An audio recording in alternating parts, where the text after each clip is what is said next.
Welcome to the Blues Radio International podcast, featuring live blues music and interviews. You can find our weekly radio broadcast to listeners in 184 countries worldwide at bluesradiointernational.net. George Thorogood has been playing blues rock for appreciative audiences for half a century. I'm Jesse Finkelstein.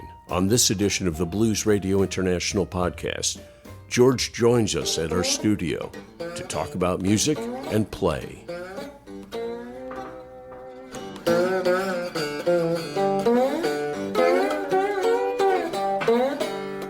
From the time of Chuck Berry and Bo Diddley, right up to the time of Hendrix and Zeppelin, right?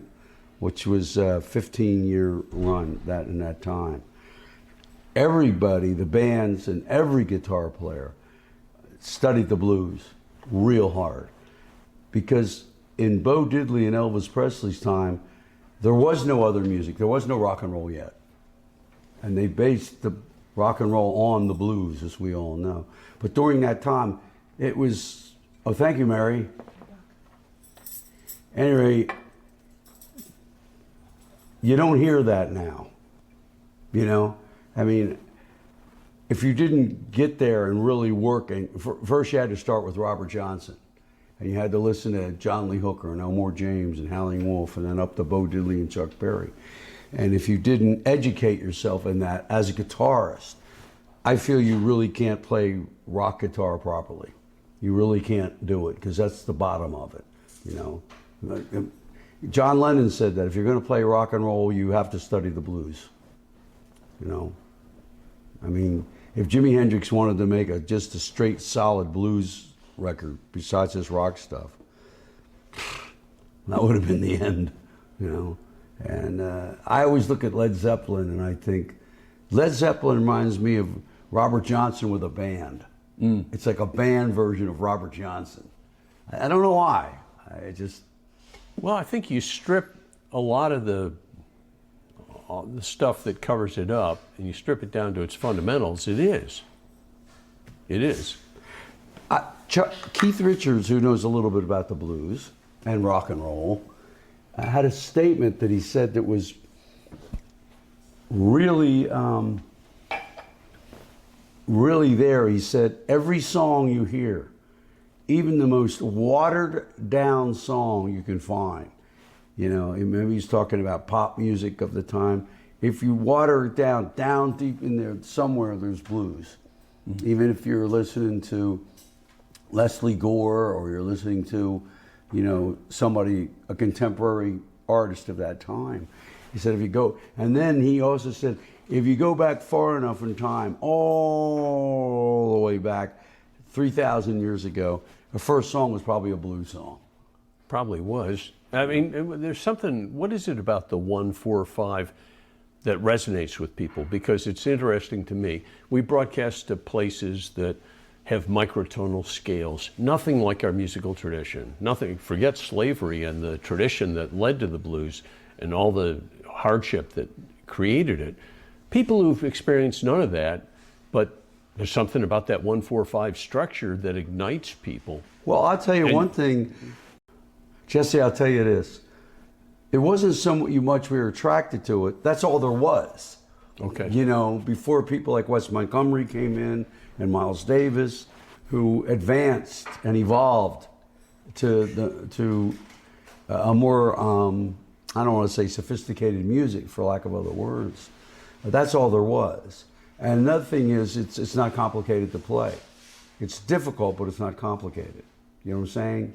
So that might have been the attraction. That was what it was me, because I was listening. Listen, the stuff I grew up in was Dylan, the Beatles, you know, Hendrix. This is some of the greatest rock music. I said, my God, I'll never get there. You know, the things that the Who. Look what Townsend's done with a guitar. You know what I'm saying? I said, that's what was happening. And then once I started listening to blues, I said, hey. I said, hey, I could do that. If if I get good enough at it, maybe I can open up for Elvin Bishop. You know what I'm saying? That's the way it works. I said, this is something I can do. Nobody's going to ever do what Jeff Beck does on the guitar, you know. So I said, well, what can you do? Let's put it this way, Jesse. If you can't play like Willie Mays, you bunt. Right. So I said, well, what can you do? I said, well, I can do this. Keep at it, and if you get good enough, you might be able to make a living at it. We all had teachers who were teachers in the sense that we knew them formally, but I've often thought that we have inadvertent teachers too. There are people who taught us who didn't know they were teaching us, and we didn't know they were teaching us, but looking back, they did. Who were those people for you? All of them. You know, I'm fond of saying I'll never play like Jeff Beck or Neil Young or Clapton or any of those guys or Elvin Bishop. I said I'll never play like, but I had this sense I went to the right school. I went to the same school they did. They graduated with honors. I squeaked by with a C+, but I did go to the right school. And so I listened to everybody. My style evolved more closer to a Bo Diddley or a John Lee Hooker. It's one chord, you know. But those two guys can do more with one chord than a lot of people can do with a dozen chords. You know what I'm saying? Yeah. It's amazing. And the Mississippi Hill Country tradition, R.L. Burnside and those guys, often, would have 15-minute one-chord songs like John Lee Hooker's Boogies, and yet they created a lot. It worked. You never got tired of her. One of our most treasured idols that plays music that can hamper on one chord when he's getting is James Brown. I mean, he could he'd get an arrangement, then he'd get something, and then pulpitate on top of that. Right. You know, and so the Brothers Rap, which is a great song, it rarely changes key, but it keeps going. And I had people tease me in high school, saying, "Oh man," while they were listening to Sgt. Pepper's, I was listening to Bo Diddley's 16 all-time greatest hits.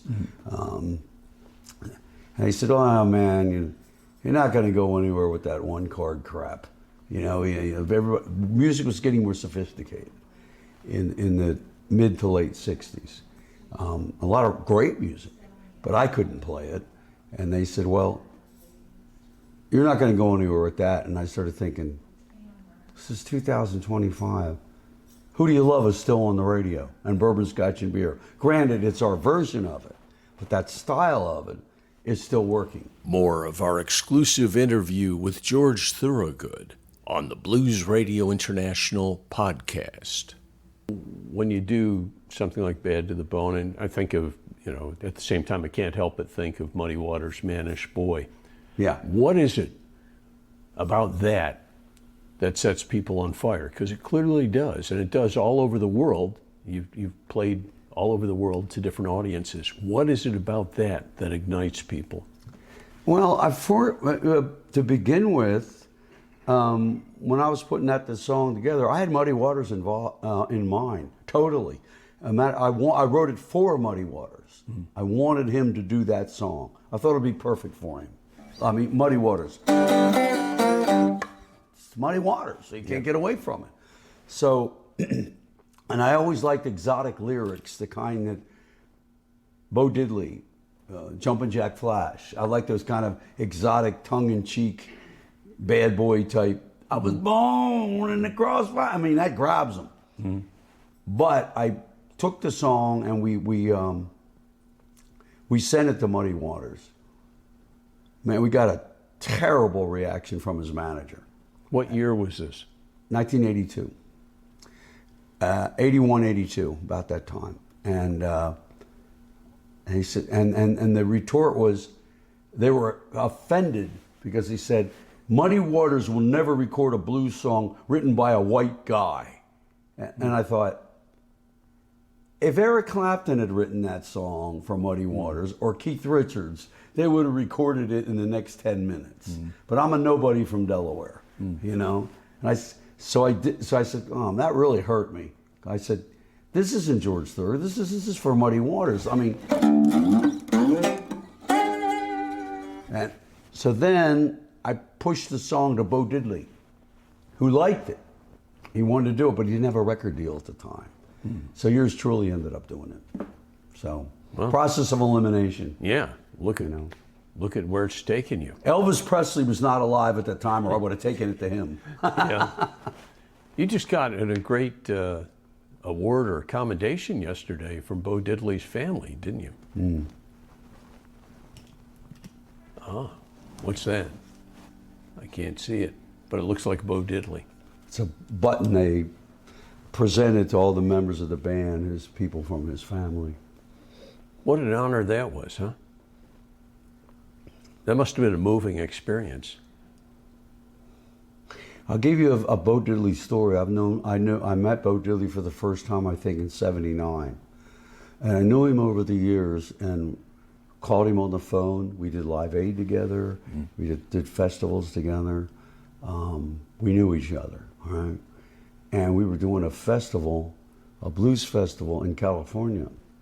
And we had a relatively new tour manager. And she was from Great Britain, and she said, who is this Bo Diddley bloke anyway? Now remember, I know the guy, and I said, Bo Diddley is this, that, you know, he's the greatest. And I'm very calm about it. And remember, I've known him for 20 years, and I'm standing next to the bandstand. I'm saying, well, Bo Diddley is the originator. Chuck Berry invented rock and roll. Bo Diddley invented rock. You know, I mean, listen to the middle of Magic Carpet Ride. Yeah. Listen to Magic Bus. Listen to Sympathy for the Devil. I said, Bo Diddley created rock, so I'm kind of educating her, and I'm kind of casual about it. Now check this out. You ready for this? I'm standing there talking, and Bo Diddley walks up on the stage, and I go, "Hi, Tim! Ah, it's Bo Diddley!" I said, the rush was still there. You know what I mean? Even though I knew him, you know, as a man and all that, but that rush for me, just seeing him walk by, you know, still didn't leave me. You know, she looked at me and she thought I was having an epileptic fit. And I said, yeah, but it's Bo Diddley.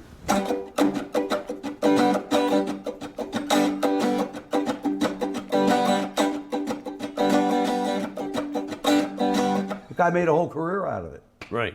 Fantastic. Well, and people say we're going to play this with a Bo Diddley beat. I mean, that's everyone knows what that is. Yeah. You know, there's something about that stuff, though. Like I said, that really sets people off, and that beat is one of them. You hear that beat start, even just with the rhythm section. Yeah. Forget guitar or sax or voice. I know. People stand up, right? I know. It's crazy. I mean, that rhythm rivals or maybe elapses even the opening lick to Johnny Be Good as soon as people hear it. But as soon as that Bo Diddley rhythm hits when you're in a band, take it from me. Yeah. I mean, we were doing a lot of stuff, and then one day we got on stage, let's try this.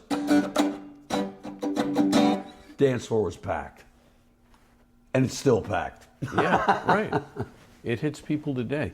And the thing that surprised me when we started getting feedback from places like Bhutan and Nepal and places like that, it hits them the same way.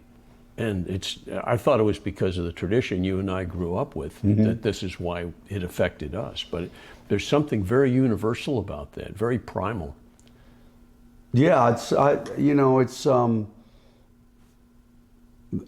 that rhythm that gets them, that rhythm. And dare I say it, I know that I was playing a gig not too long ago, 3 or 4 nights ago. And we got into our thing, and as soon as we hit that Bo Diddley thing, people got up and danced. And I'm gonna tell you something. All of them, but about all of them were children, not older than 9 or 10 years old. Okay, so they had no history with it. They just reacted, you know. And I said, so who says this stuff is out of date? I always think this, and I'm not talking about myself, but I said, anything that's great is going to last. Yeah.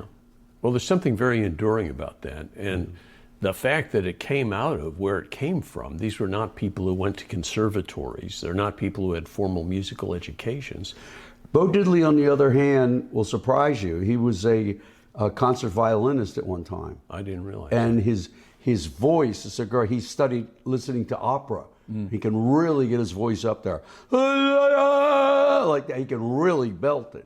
So his background, his training was a little more, I don't want to say sophisticated, but a little bit more advanced than people give him credit for. And we were in a trailer together, and I said, I don't know why they keep asking me to play at these blues festivals. And Bo was with me, and he said, I said, I can't play the blues. And he went, neither can I. And then he said something that blew me. He said, but I'm a rhythm mother for you. And boy, is he. Yeah.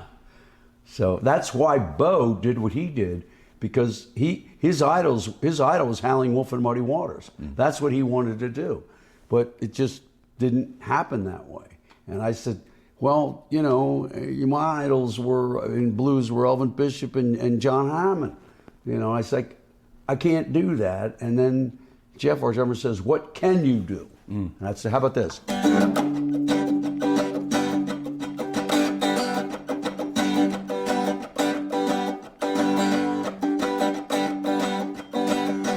Put in his thigh, baby, diamond ring. If that diamond ring don't shine. You get the picture. Yeah. I said, well, that I can do. And Jeff said, then do it. I said, okay, you got it. Yeah. Well, it's an interesting path. When you take those guys, they affected you at an early age. This is something that you knew you could do. Do you have a different perspective on them, you know, having done this for decades, played in front of audiences around the world? Do you see that music differently, or what they taught you differently? Not really. When it hit me, the blues hit me, I was just crazy about John Lee Hooker, Elmore James, and Robert Johnson. And I started listening to Jimmy Reed. I mean, it was like something that I didn't take control of it. It took control of me. And that really quite hasn't left me that much. And it was always, to me, the blues, the blues, the blues. And once we did our first two records, we started, like most bands, evolving into some. The Stones were originally a blues band. I mean, and originally Elvis was singing blues. Right. And then as you go on, you kind of, you know, hopefully evolve into, you know, ZZ Top or Right. Led Zeppelin. Those are the roots. But those things in you they will never leave. You know, it might not be as intense because I was very young then. It was very new to me anyway, and it was very exciting. I still can feel that in a way. Remember, I was all alone playing the guitar in my basement. Well, my parents' basement, really. And now we've evolved into a regular working band. So my mind is on a lot of other things. So I will now and again sit down and say, B.B. King once said before he went on, he had tapes by Blind Lemon Jefferson, I think Robert Johnson. He said he would listen to it so he could get back to that groove, so he wouldn't lose that groove, you know, in his soul. So Yeah. I said, no, that's pretty heavy. That is. And, You know. and he listened to Charlie Christian and all these other people that, you know, people don't, until they look into the Mixolydian mode or whatever, they don't understand what that effect had on him. But, I mean, we're affected by a variety of influences in our life. Well, if you look at people like, say, Robert Johnson, he was doing a style that was very much in vogue at that time. He was just better at it than anybody. We always say Jimi Hendrix is our Robert Johnson. You know what I mean? Bo Diddley's thing is completely unique. I mean, you can't pin it down to anything. Chuck Berry took Jimmy Reed's rhythm and he speeded it up. I caught the rolling off the rider sitting down by the rhythm review. You know, he got that pump going. Bo's thing is like, there's nothing in the world like it, No. you know? But it was probably some of his passion taken from the blues to begin with. And that's what makes him so incredibly unique, you know? And some of those people, Elmore James, again, Elmore James was Robert Johnson with an electric guitar. Okay, that's how he reminded me of. You know, he just took it, plugged it into the amp, and zipped it up. You know, Right. Because after all, Robert Johnson did "Dust My Blues" before Elmore, and it's funny because Keith Richards and Mick Jagger, when they first heard Brian Jones, what was he playing? "Dust My Broom." Yeah, right. See what I'm saying? It's like it's like Frank Zappa said to me, rest in peace. He said, "It's a disease, George, and a innocuous disease, but incurable." Yeah, once it gets into your soul. That's it. And I sense, you know, in talking to some of the older blues guys and talking to people like John Primer, who grew up as a son of a sharecropper, you know, with a piece of piano wire strung between two nails on the barn, using a can as a slide and stuff. It was all very primal, and it was part of their lives. Yeah. It wasn't because they had an instrument, but they had this drive to play this music and to create these sounds. Yeah.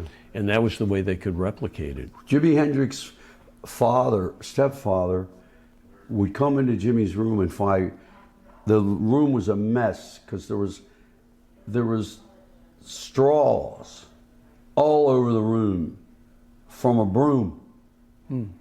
Hendrix had never owned a guitar. He was practicing his moves before he played the guitar. Yeah. I was that way. I made my own guitar in shop class, just like those people did, and put some wire on it and, you know, stood in front of the mirror pretending I was Jeff Beck, you know, or Brian Jones, you know, and before I could get the genuine article. Yeah.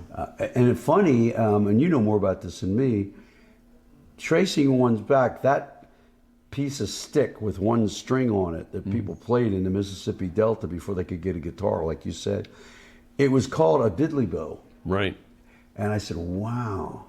And then another theory is that Bo Diddley got that name from when he moved to Chicago. Bo was, he was very shy. He was sensitive about his weight. And there was these little girls on the block who used to tease him. So Bo tried to always act tough. And they said, "You're nothing but a Bo Diddley." And supposedly in Chicago, Bo Diddley meant you were a bully. And he listened to that. And then he sat and listened to the girls going like this: patty cake, bakers, man. Patty cake, bakers, man. He just listened. Bo Diddley, patty cake, It was a little girls thing. They're playing jump rope. Right. You know, in like 1950, doing that. So Bo got behind that. Pure genius. You know. Yeah. There's something that snapped, and he was able to do it. You know, in The terms of kids showed the way. yeah, it's interesting. Like those kids the other night I told you about. Yeah. Right. Right. Yeah. They're going to take this to a new level themselves, probably. Right. They don't care who wrote it or where it comes from. They just know they dig it. Yeah. And a lot of it was repetitive. Another good friend of mine, Bob Margolin, who played with Muddy for a long time, and I guess he opened for you a couple of times. Bob Margolin. Great guitar player. Yeah. Really good. Yeah. He said, you know, none of this is new.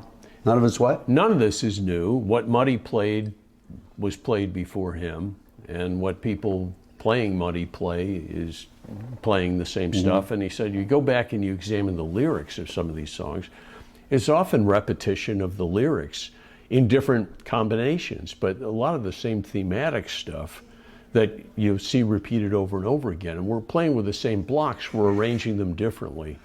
Chuck Berry once had a statement. He said, "There is nothing new under the sun." Yeah. Right. When Chuck Berry speaks, I listen. Yeah. Right. Let me ask you something. Sure. And I did this in an interview once, and the guy who I was interviewing me, he didn't give me the answer I was looking for. I said, if you take every human being on the planet at least one time in their life, what is the one emotion every human being has experienced? And he said, love. And I went, wait a minute. People can go their whole lifetime without love. Yeah, heard. You're way off. And he said, what do you say? I said, the one thing that everybody can relate to that has in their life from the time they're born is pain. Everybody knows something about pain. The first thing the doctor does is smack you on the ass, and you start crying. So that's the one thing we all know. And he was thinking, well, no. I said, no, you know, like Howling Wolf said, I know people, he said, I know people living in the ghetto who are happier than billionaires because they have pain in their life. And it doesn't have to be physical pain, emotional pain, which is the worst pain. If you have physical pain, you can always go to a doctor. Right. You have emotional pain, and that's where music comes in. That is. I was going to ask you, you know, you've led me right to it. Do you think pain is a necessary component to making music and to creating music? You might be able to replicate it without it, but can you really create, can you really put that feeling into it if you don't have pain behind it? I wouldn't be able to answer that. You know, creativity and genius comes from all places. I would say it helps. You know what I mean? The one thing, when I saw the films of Janis Joplin performing, although it was at Monterey Pop and some other things I saw later in her career, just films, I never saw her live. What I realized right away, I said, this is a person who has experienced pain. Even when she was doing up-tempo songs, the way she cut loose, her whole passion of what she did, I said, this is something that's emerging. Right. It's driven by something within. Yeah, it's there. Even if she doesn't recognize it, I did, you know. And there's that in a lot of things. You know, if you see them and say, well, there's that in a lot of things. Look, there's that in novels when people write books. You read books and you say, you know, this is a person who has suffered in some way and wrote this brilliant book or whatever, Tale of Two Cities or whatever you pick up. I don't say that's necessary, but if it's there, I don't know if Janis was using that, but she was using it, whether she was aware of it or not. Yeah. I think it drives us to create and drives artists, you know, visual art, same thing. I think a lot of people paint or write poetry because of pain. It's a great motivator. And then channeling it, the blues, at least as I've started to appreciate it over time, is the triumph over adversity. It's taking you up and beyond that. It's not commiserating it or rolling in it as much as celebrating. And people think blues music is all sad. Well, hardly the case. Yeah. A lot of it's very celebratory, and it's joyousness born out of pain, and most fundamentally out of the experience of slaves and people who worked in ways that you and I will never know. Well, I will think that way back then when there were no musical instruments, I would say next to the drum, the first music instrument was probably the voice.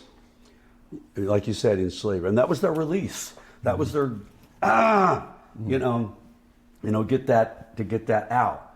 Living in horrible conditions. And to have that, and people would listen, and you really belled it out because they were in pain. You know, that was what was bringing it out of them. And now that goes way, way back. I wasn't there, but I've had my share of pain. We all have, you know, in one way or another. But that's where music in general was created. All music was created. Even if people come up to me and say, what is the greatest blues song ever?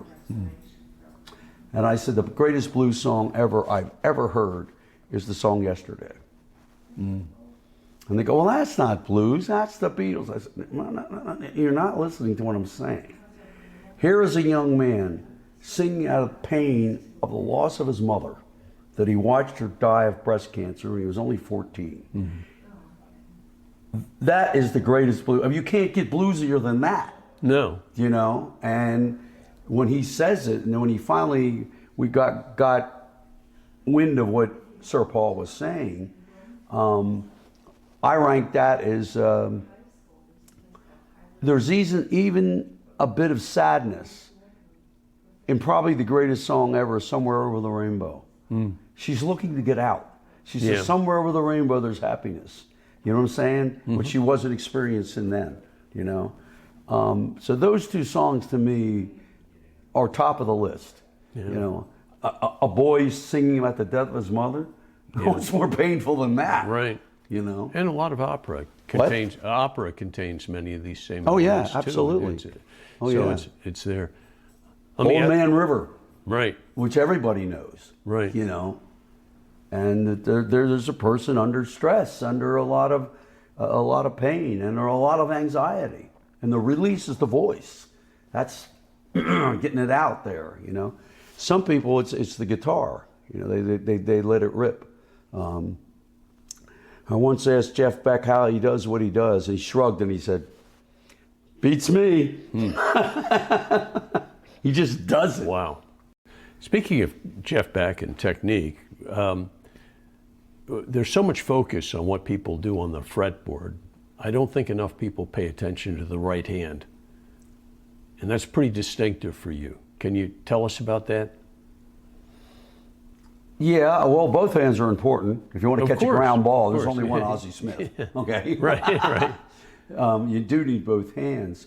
I have to go along with Keith Richards' theory on guitar playing. I know I keep going back to those people, but he said the most underrated guitar style is rhythm guitar, because that's the body. That's like the middle class. It's like the middle of your body. You know what I'm saying? It's the because all core. the flash goes on top of it. The rhythm guitar is like a second drummer. You know what I'm saying? And John Lennon once said, they said, "What about your guitar playing?" He said, "Well, I don't play much lead, but I can drive a band." Of course he can. I mean, very few people can do what Chuck Berry, John Fogerty can do. Play great rhythm and great lead guitar. But Keith Richards was saying it's the rhythm guitar.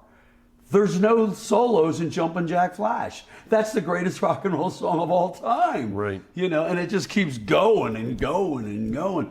Brian Jones just keep pumping that rhythm, you know.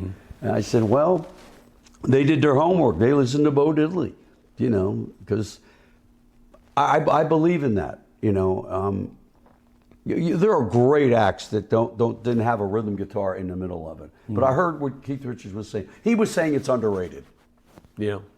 Well, and John Lennon, I think, played lead on Get Back, and that's about it in terms of recorded John Lennon lead guitar playing. Well, Paul McCartney played the lead on Ticket to Ride. Yeah. You know, those guys could do anything. They don't count. Yeah. They're in a different world. We don't even bring them into the conversation, okay? They're out there. But there's a lot to be learned from them. Because the great rhythm guitars of the Everly Brothers, I can hear the Beatles listening to that. Now, the Everly Brothers must have heard it somewhere, and they probably heard it from Bo Diddley, who heard it from Muddy Waters, who heard it from Robert Johnson. You see what I'm saying? And I am a mere pawn in the game with this thing, you know? I think all great musicians recognize that. Yeah. It's arrogant to think that anyone has invented anything. It came from somewhere. Yeah. But what you do is you bring it forward and you bring this history to people today. And so you're playing to audiences now music that you played half a century ago, that was played decades before. Half a century before that. Right, exactly. So how is that relevant to people today in the world of TikTok and the music that we have today? I have no idea. Probably because, you know, Tom Petty, rest in peace, passed away. All right. So did Willie DeVille. So did Jay Giles, the guitarist. As far as a roots established rock act. We're probably the last people doing that. And there's probably a reaction to that, especially people who are our age, you know, who feel that when the Destroyers play, that we get that going. And I'm not one to say I don't want to educate people on this thing, man. I just want to play it and dig it. And if I can find someone who digs it, great. If I can find someone who digs it, who pays money to hear it, even better. And you got something. You're listening to George Thorogood on the Blues Radio International podcast. How does it feel? I mean, you've been out on the road for a long time. I know people, some people who can't do it for physical or other reasons, or not popular enough. I know other people who do it and continue to do it and hate it, but get out there and are professionals and do a show. You seem to really enjoy it. Is that true? Or is it getting old? I can see just by sitting in this room that you and your wife still dig each other. And time just adds to that. You know what I'm saying? And I'm saying if it's bothering you and you hate it, then stop. Or why did you record the song to begin with? Right. If you didn't do it to share it with people. But that's just George talking. Not everybody's like, we got to write a hit record for triple platinum. Mm-hmm. And then they're stuck with it for the rest of their life. Okay? Well, we never really approached it like that. We said, no, I want to do stuff that we dig and for people who also dig it, for what we're doing. And we're very fortunate to get that with our audiences, But the real kick is when you see the real young people. I mean young. To you and me, 30's young, okay? Yeah. I'm talking real young. I'm surprised because a lot of folks I know are playing to audiences no younger than 50, but you're telling me you got 9-year-olds dancing. Yeah, they're jumping all over the place, man. Yeah. I said, oh, this is really cool. And it's great because their parents brought them because they'll be so tired when they get home, they'll go to sleep right away. They don't have to deal with, I don't have to deal with the kid. You know? But I'll tell you what, this plants a seed. That plants a seed just the way the stuff our parents played. My father played Oscar Peterson and my mother played Odetta. That imprinted on me in a very strong way. Lucky you. Yeah. Well, you got a big break there. Yeah, but those things last. And these parents bringing people to hear you, this is music that's going to resonate with them. Well, like we said before, anything that's good is going to last. Mm-hmm. When did they invent Coca-Cola? When did they invent Ford? When did they invent Chevy? You see what I'm saying? Mm-hmm. And it's still here. You turn on the TV, the Three Stooges are still on the TV. Right. So anything that's good that captures the people's imagination or is practical, like the Cars, it's going to last. Yeah. What kind of music do you like to listen to when you're on your own just listening, no one else around? I'm really kind of hooked. I'm hooked on Alice Gomez. I like to listen to her. Mm-hmm. She's got some great music, a great Native American type music with a little bit of Hispanic thing in it. I found that very fascinating. I listen to all sorts of various things. It breaks my heart that Amy Winehouse left us. I mind boggles on where she could have taken it. You know what I'm saying? I listen to her. I check her stuff. There's a passion there, and there's something else there that Amy has. Pain. Her biggest hit, Back to Black. Her lover is leaving her. Right. And I said that's the only flaw in the movie, The Girl with the Dragon Tattoo. At the very end, when Elizabeth gets stiffed, that's the song they should have played. They take it out. That was perfect. The look on her face. She's got black clothes, and Daniel Craig and Robin are laughing and giggling and holding. She's just broken hearted. She's devastated, So she'll fade back to black. So if I was the producer, I said, hey, that song goes in it right there.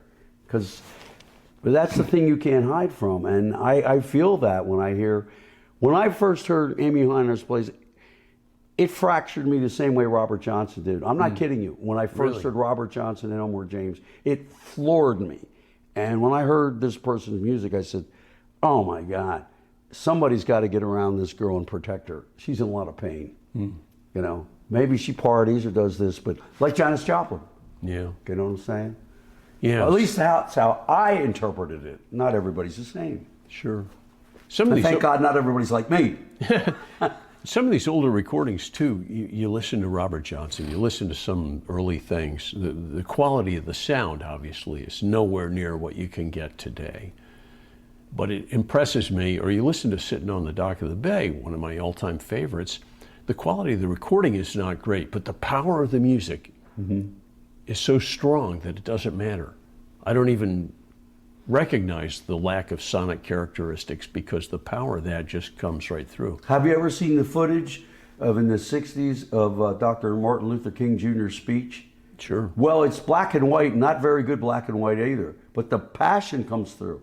The statement comes through. You get past the technology of it.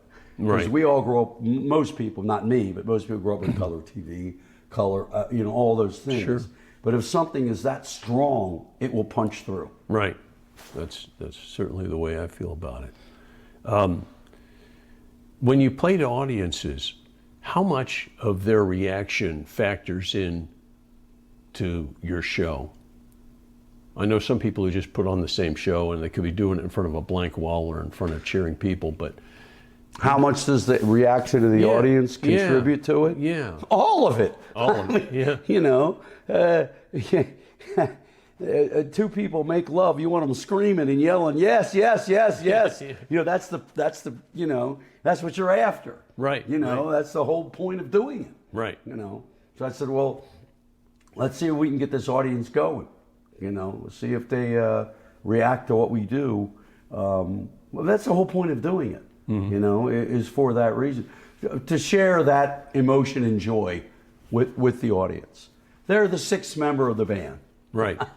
Right. I'm sure you've heard this from a lot of other people, a lot of other bands. So that's not a when you get it. Mick Jagger said something great once. He said when he first started performing, he felt the music so strong. He started wiggling all over the place and clapping his hands and doing all this because the music was moving him. And then he said, and I could see people reacting to it, that they liked it. He said, if they threw tomatoes at me, I would have stopped doing it. Yeah. But they dug it. you know. Right. So he dug it. Right. You know, he just kept, Yeah.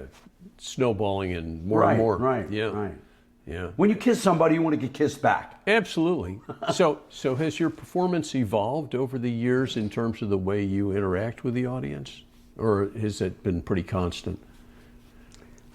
It's evolved in a different way than when we first, the three of us got into the bar. People reacted, got up and danced. It moved them. So it's evolved in a different kind of way. But it's still there. I said, I want people to react to what we're doing. I don't want to. John Lennon, rest in peace, said about the Beatles. He said, people don't come to hear the Beatles anymore. They just come to see the Beatles.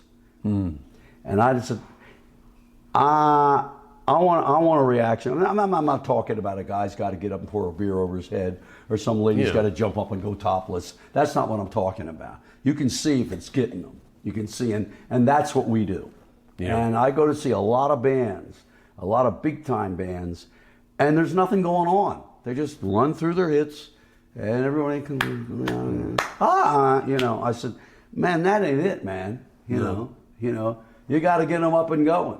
Right. You see, they lose something that they're feeling, and that's what gets me going. I said, we got one person on the dance floor. It's good enough for me. Yeah.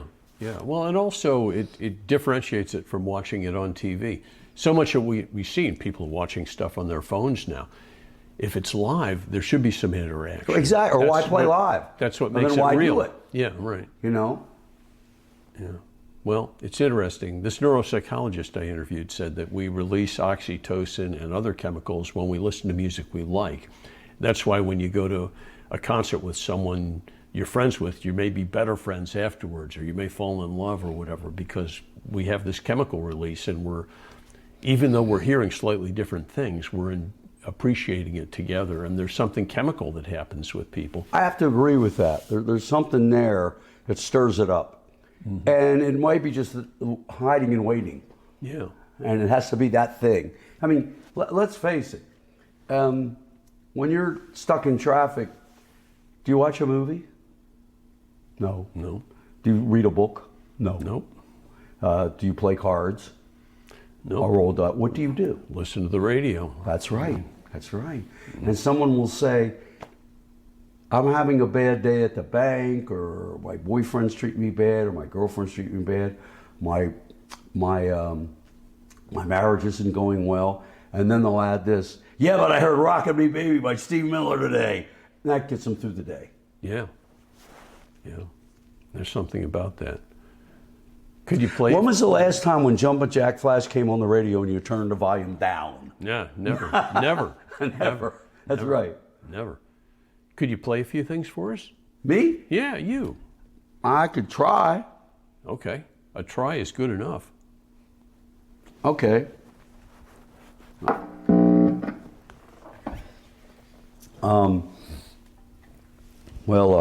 I didn't get the right slide. I brought some slides, but Oh, none of wait them a are the minute. one you It's use. the same kind Muddy Waters use, copper. Yeah. Yeah, same kind he uses. Well, I ain't no Ry Cooder or John Hammond, but I'll do the best I can.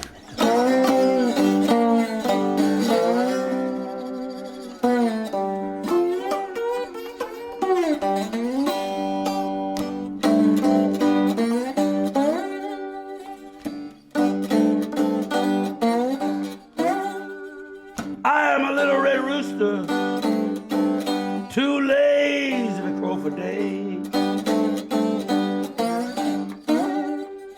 I am a little red rooster, too lazy to crow for day. Keep everything in the barnyard, upset in every way.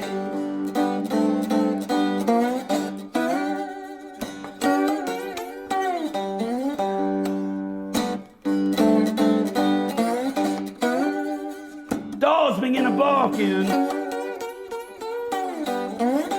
hounds begin to howl. Dogs begin to barking, hounds begin to howl. Look out for my little red rooster. Red rooster's on the prowl.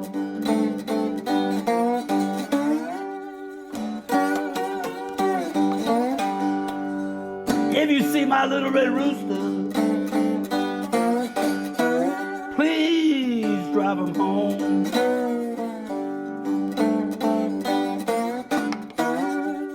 If you see my little red rooster, please drive him home. Ain't had no peace in the barnyard since my little red rooster been gone.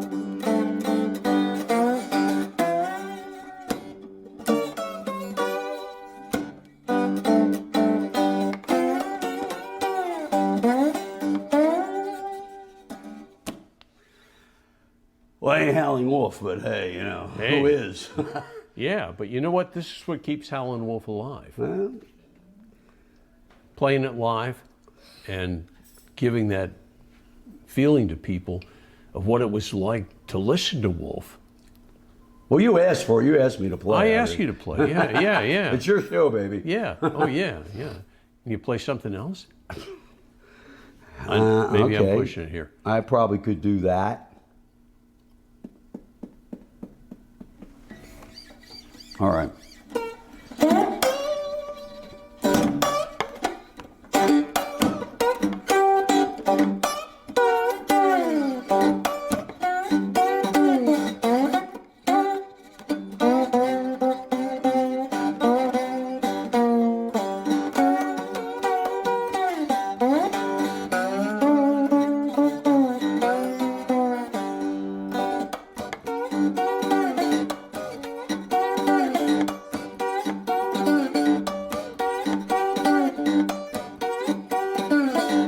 But I just can't be satisfied. I can't keep on crying. Well, I never can be satisfied now. I can't keep on crying. know my pretty little baby, she gonna jump and shout. That old train rolled in, I come walking out. I got trouble and a worrying mind. Well, I never can be satisfied now. I can't keep from crying.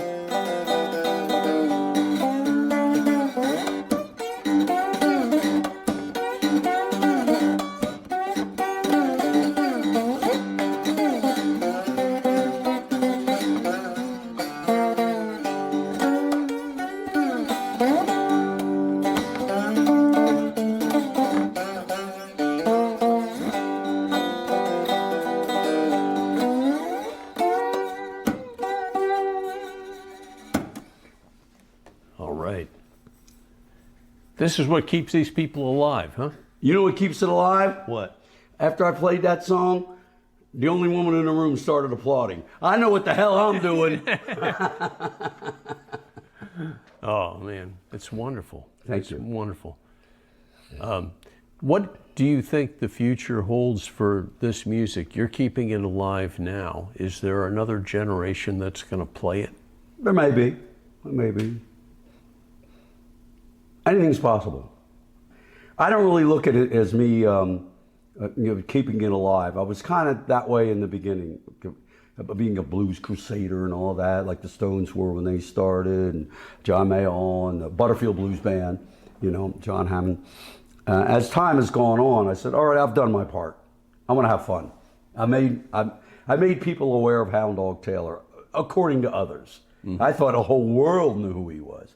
I didn't know that it was like about a 5% of people in the world who knew about this kind of music that I play, or played at that time, or was trying to play.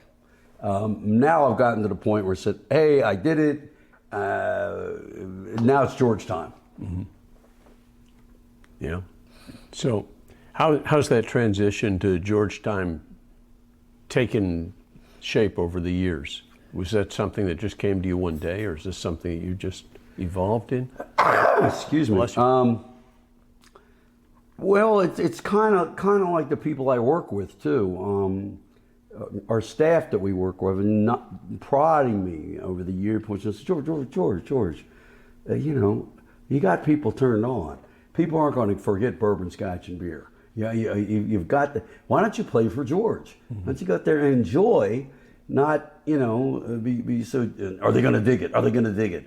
Well, that comes from my background when we started. Mm. You know, I didn't get a standing ovation at the age of 19. Mm. Okay, so as time has gone on, it's taken me a while to say, when you get, although you want to play for the audience, that's what number one. But say, well, there's no reason why you can't be, you know, saying, well, you've worked hard for this. You know, you're not getting any younger. Go out there and enjoy. You're not going to blow it now. Mm. If you were going to blow it, you would have blown it by now. Right. And you got people coming to hear you who love you already, so they do. They're there for that. Are any of them women? Yeah, some might be. Yeah, might be. Oh yeah, then I'll keep playing. Okay, good.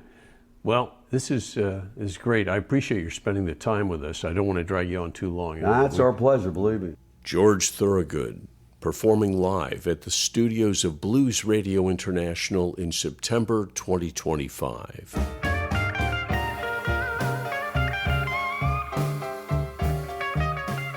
Thank you for joining us for this edition of the Blues Radio International podcast.